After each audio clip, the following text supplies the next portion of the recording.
Sometimes the worst decisions you make are the ones that feel completely justified at the time. I'm Aviana Talbot, and I'm about to tell you about the moment I thought I was saving myself, but ended up losing everything that mattered. It was October 2019, and I was 34 years old, living what I thought was a perfectly comfortable life in suburban Denver. Alessio and I had been together for 9 years, married for 7.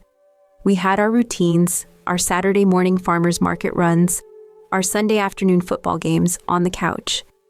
He worked as a project coordinator for a renewable energy company, and I managed social media for a local wellness center. Nothing glamorous, but we were solid. Or so I thought. I should have seen the signs. Alessio had been coming home later, staying on work calls longer, that little crease between his eyebrows getting deeper every week.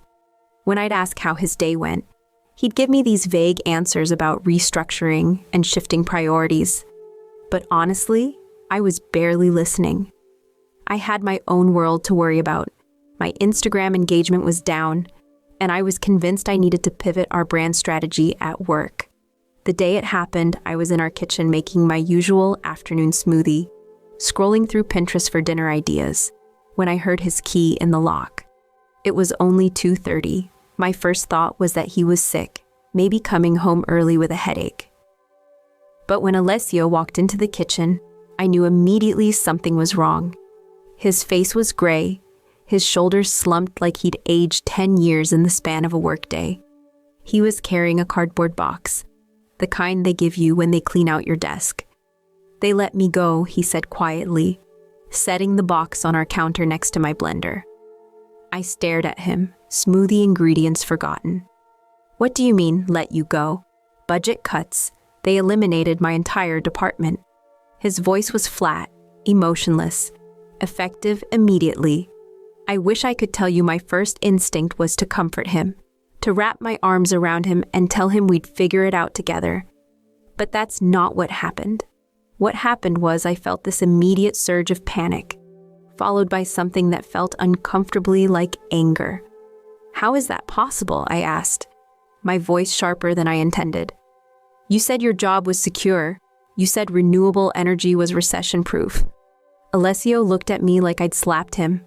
"I didn't know this was coming, Aviana. Nobody did. But you must have had some idea. Companies don't just randomly eliminate entire departments. They do when their biggest investor pulls out." He ran his hands through his hair, a gesture I'd seen him do 1,000 times when he was stressed. "Look, I know this is scary, but—" "Scary?" I interrupted. "Alessio, we have a mortgage. We have car payments. We have the wedding next month. My cousin Elena's wedding. We'd already bought our flights to San Diego, booked the hotel, bought new outfits. It was supposed to be this fun long weekend, a chance to reconnect with family I hadn't seen in years." "I know," he said. "I know about all of that." "Do you?" I could feel myself getting worked up, my voice rising. "Because right now, it feels like you're just going to shrug this off like it's no big deal." That's when something shifted in his expression. The defeated look was replaced by something harder. "Are you seriously making this about the wedding right now?" "I'm making this about the fact that you just lost our primary income, and you're acting like it's just a minor inconvenience." We stood there staring at each other across our kitchen island, the afternoon light streaming through the windows, making everything look deceptively normal. I could hear our neighbor's dog barking in the backyard, the distant sound of traffic on the main road, life continuing on as if our world hadn't just shifted on its axis. "I'm going to find another job," Alessio said finally. "This isn't permanent." "When?" I demanded. "The job market is terrible right now. It could take months." "I don't know when, Aviana. I found out an hour ago." But I was already spiraling, calculating numbers in my head. My salary alone wouldn't cover our expenses. We had maybe 2 months of savings, and that was if we were careful. If we were really careful. "This is exactly what I was afraid of," I muttered. More to myself than to him. "What's that supposed to mean?" I looked at him, really looked at him. And for the first time since I'd known him, Alessio looked small, vulnerable, like a man who wasn't sure he could take care of his family. "Nothing," I said. "Forget it." But I couldn't forget it, because what I was thinking, what I couldn't say out loud, was that this confirmed every secret worry I'd had about our relationship. Alessio was a good man, a kind man, but he'd never been particularly ambitious. He was content with his steady job, his modest salary, his predictable life. I told myself that was enough, that stability was more important than excitement. Now I was wondering if I'd been lying to myself all along. That night, we barely spoke. Alessio spent hours on his laptop, updating his resume and scrolling through job boards. I sat on the couch pretending to watch Netflix, but really I was doing math in my head. Rent, utilities, groceries, gas. The numbers didn't add up, no matter how I arranged them. By the time we went to bed, I felt like I was suffocating. The next few weeks were a blur of forced optimism and mounting tension. Alessio threw himself into job hunting with the kind of desperate energy that made me uncomfortable. He'd wake up early, spend all day sending out applications and networking, then collapse into bed exhausted and defeated. I tried to be supportive. I really did. I'd ask about his interviews, celebrate when he got callbacks, commiserate when he got rejections. But underneath it all, I was getting more and more resentful. It wasn't just about the money, though that was part of it. It was about watching the man I'd married, the man I'd counted on to be my rock, crumble under pressure. Every day, he seemed a little more desperate, a little more willing to take whatever he could get. I had a phone interview with a startup in Boulder, he told me one evening in November. The salary's about $20,000 less than what I was making, but it's something. $20,000 less? I couldn't hide my dismay. It's temporary, he said quickly, just until I find something better. But I was already doing the math again. $20,000 less meant we'd have to completely change our lifestyle. No more dinners out, no more weekend trips, no more of the small luxuries that made life enjoyable. What about the house? I asked. We'll make it work. How? He didn't have an answer for that, and his silence felt like confirmation of everything I was afraid of. We were going to lose our house. We were going to have to move somewhere smaller, cheaper. We were going to become one of those couples who had to check their bank balance before buying groceries. I'd never lived like that. My parents had always been comfortable, not wealthy, but comfortable. They'd never had to worry about money, never had to choose between paying bills and buying things they wanted. I'd assumed I'd have the same kind of life. Now I was facing the possibility that I'd married the wrong person. The breaking point came on a cold December evening. Alessio had been unemployed for 2 months, and despite his optimism, nothing was panning out. He'd had a dozen interviews, but every opportunity seemed to fizzle out. We were supposed to go to his company's holiday party, his former company technically, but he'd been invited as a courtesy. I'd been looking forward to it for weeks, had bought a new dress, made an appointment to get my hair done. I don't think we should go, Alessio said over dinner. Why not? It's just awkward, being there when I don't work there anymore. I set down my fork, feeling that familiar surge of frustration. So we're just going to hide at home? We're not hiding. I just think it would be uncomfortable. For you, maybe, but I was looking forward to it. I hardly ever get to dress up and go anywhere nice. Aviana, half the people there will know I got laid off. They'll either pity me or avoid me entirely. Or they might have job leads for you, I pointed out. Isn't that what networking is supposed to be about? He looked at me like I'd suggested he perform surgery. I can't just walk up to people and ask for jobs. Why not? What do you have to lose? My dignity? That's when I lost it. All the frustration and resentment I'd been holding back for months came pouring out. Your dignity? I laughed, but it wasn't a kind laugh. Alessio, you've been unemployed for 2 months. You're applying for jobs that pay $20,000 less than what you used to make. What dignity are you trying to preserve? He recoiled like I'd hit him. I'm doing my best. Are you? Because from where I'm sitting, it looks like you're just wallowing. I'm not wallowing. I'm being realistic about my options. Your options wouldn't be so limited if you'd been more proactive about your career in the first place. The words were out before I could stop them, and I immediately knew I'd gone too far. Alessio's face went white, then red. What's that supposed to mean? You know what it means. You got comfortable. You stopped pushing yourself. You were happy to just coast along in a job that was obviously not secure. The entire department got eliminated, Aviana. It wasn't about my performance. Wasn't it? The people who are indispensable don't get laid off. The people who make themselves valuable find ways to survive. Alessio stood up abruptly, his chair scraping against the floor. I can't believe you just said that. I'm just being honest. No, you're being cruel. His voice was quiet, but there was something in it I'd never heard before. Something that sounded like he was done with me. I thought we were a team. I thought we were in this together. We are in this together. That's exactly the problem. He stared at me for a long moment, and I watched something die in his eyes. I see.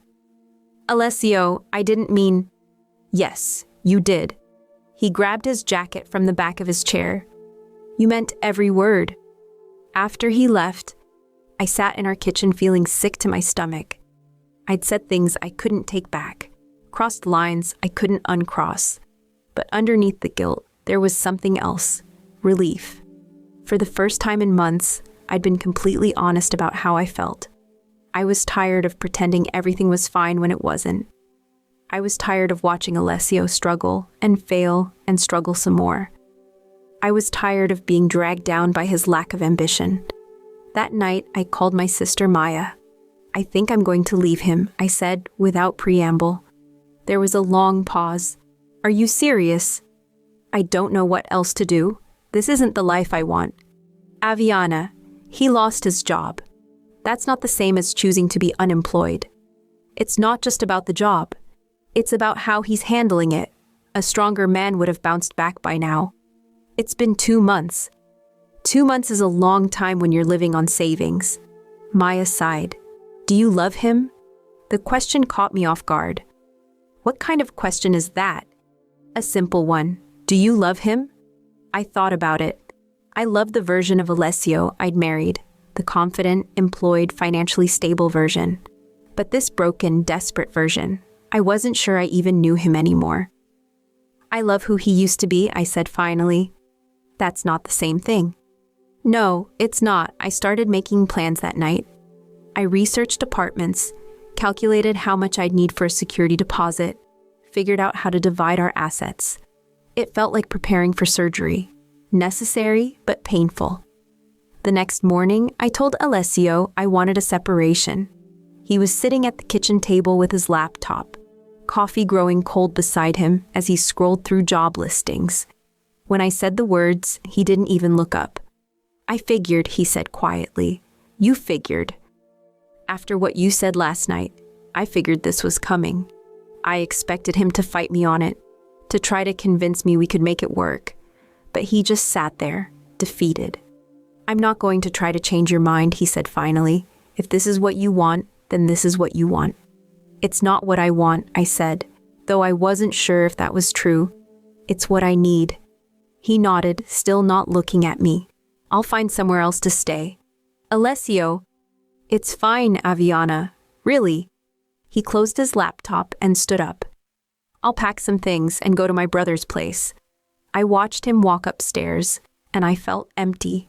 I'd expected relief, maybe even satisfaction. Instead, I felt like I'd just burned down my own house. The divorce was finalized 6 months later.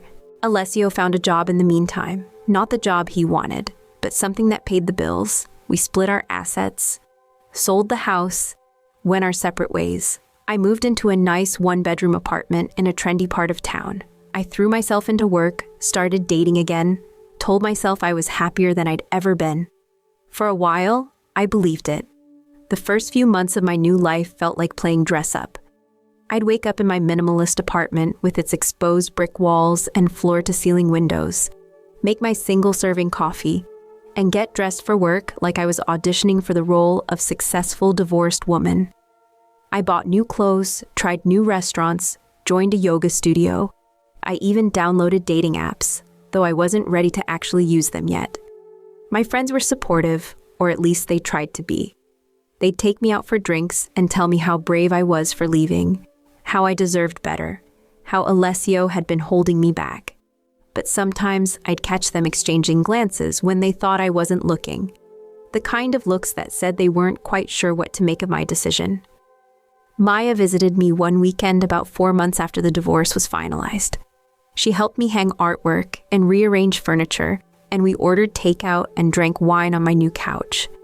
Everything felt very adult and independent, the way I'd imagined it would. "You seem different," she said as we were cleaning up dinner. "Different how?" "I don't know. Harder, maybe? More guarded." I laughed it off, but her words stayed with me. That night, after she'd gone back to her hotel, I stood in my bathroom brushing my teeth and stared at myself in the mirror. Maya was right.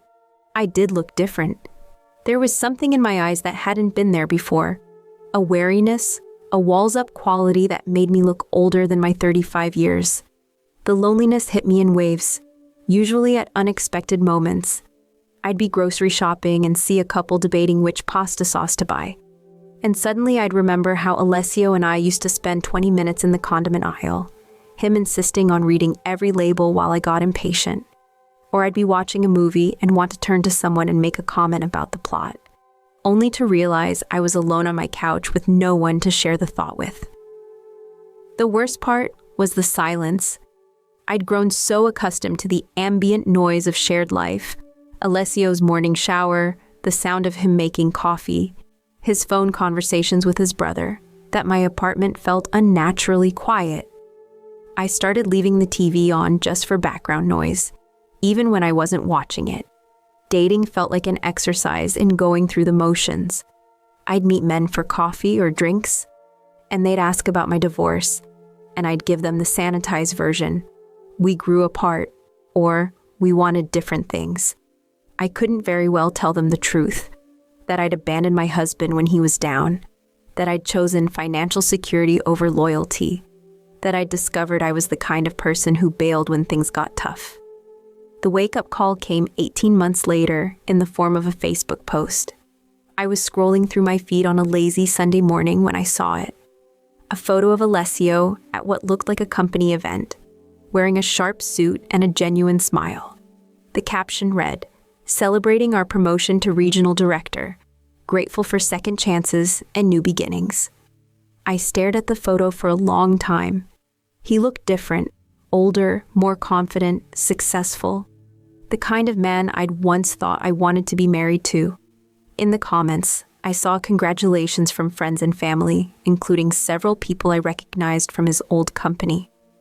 Apparently, he'd not only landed on his feet, but had actually climbed higher than he'd ever been before. And there, in the corner of the photo, was a woman. She was pretty in an understated way, with kind eyes and a warm smile. Her hand was on his arm, and they looked comfortable together. Happy. I closed Facebook and sat in my apartment, surrounded by the life I'd built for myself. It was a good life, objectively. I had a nice place, a decent job, my freedom. But looking at that photo, I felt something I hadn't expected. Regret. Not regret about leaving him, exactly, but regret about the timing. Regret about giving up on him right when he needed me most. Regret about choosing my own comfort over his potential. The truth is, I'd never stopped loving Alessio. I'd just stopped believing in him. And when the going got tough, instead of standing by him, I'd cut and run. I told myself I was being practical, that I was protecting myself from a future of financial struggle and disappointment. But really, I was just being selfish. I was choosing the easy path over the right path. Looking back now, I can see what I couldn't see then. That Alessio's unemployment wasn't a character flaw. It was a temporary setback. He was the same man I'd fallen in love with, kind, hardworking, loyal. He was just going through a rough patch. But instead of weathering that storm together, I abandoned ship at the first sign of trouble. I've been single for 3 years now. I've dated, but nothing serious. It's hard to find someone who measures up to the memory of what I had with Alessio, not the struggling, defeated version, but the real version. The version who would have stood by me if the roles had been reversed. Sometimes I wonder what would have happened if I'd stayed. If I'd been the kind of partner who lifts you up instead of tearing you down. If I'd chosen love over fear. I'll never know, of course. Alessio has moved on, and I hope he's happy. He deserves someone who sees his worth even when he can't see it himself. As for me, I've learned something important about myself. I'm not as strong as I thought I was. When the real test came, I failed. I chose my own comfort over my commitment to the person I'd promised to love, through better or worse. They say you don't know what you have until it's gone. In my case, I knew exactly what I had. I just didn't think it was enough. I was wrong about that. I was wrong about a lot of things. But mostly, I was wrong about Alessio. He wasn't the failure I convinced myself he was. He was just a man going through a hard time, hoping the person he loved would stand by him. I wasn't that person. I wish I had been. The hardest part isn't the regret, though. It's the knowledge that I had something real, something worth fighting for. And I threw it away because I was too scared to take the risk. I lost my job once, a few years ago. It was temporary, just a company restructuring, but I was unemployed for 3 months. During that time, I kept thinking about Alessio, about what it must have felt like to come home to someone who saw your unemployment as a personal failing. I thought about calling him, maybe apologizing for how I'd handled things. But what would be the point? I'd made my choice. We'd both moved on. Still, sometimes I wonder if he ever thinks about me. If he ever wonders what might have been if I'd been stronger, kinder, more patient. I hope not. I hope he's too happy with his new life to waste time on regrets. But if he is thinking about me, I hope he knows this. He deserved better than what I gave him. He deserved a partner who would stand by him through the hard times, not just the good ones. He deserved someone who would choose love over fear. I wasn't that person then. I'm trying to be now, but it's too late for us. That's the thing about some mistakes. You can learn from them, but you can't undo them. You can become better, but you can't go back. I lost more than a husband when I left Alessio. I lost my chance to be the kind of person I wanted to be. The kind of person who keeps promises, who stands by the people they love when it matters most. I've spent the last 3 years trying to become that person. I'll probably spend the rest of my life trying. But Alessio? He didn't need to become anyone different. He just needed someone who could see past the temporary struggles to the man underneath. He found that someone. I hope she appreciates what she has. As for me, I'm learning to live with the consequences of my choices. Some days are easier than others, but I'm learning. I just wish I'd learned sooner.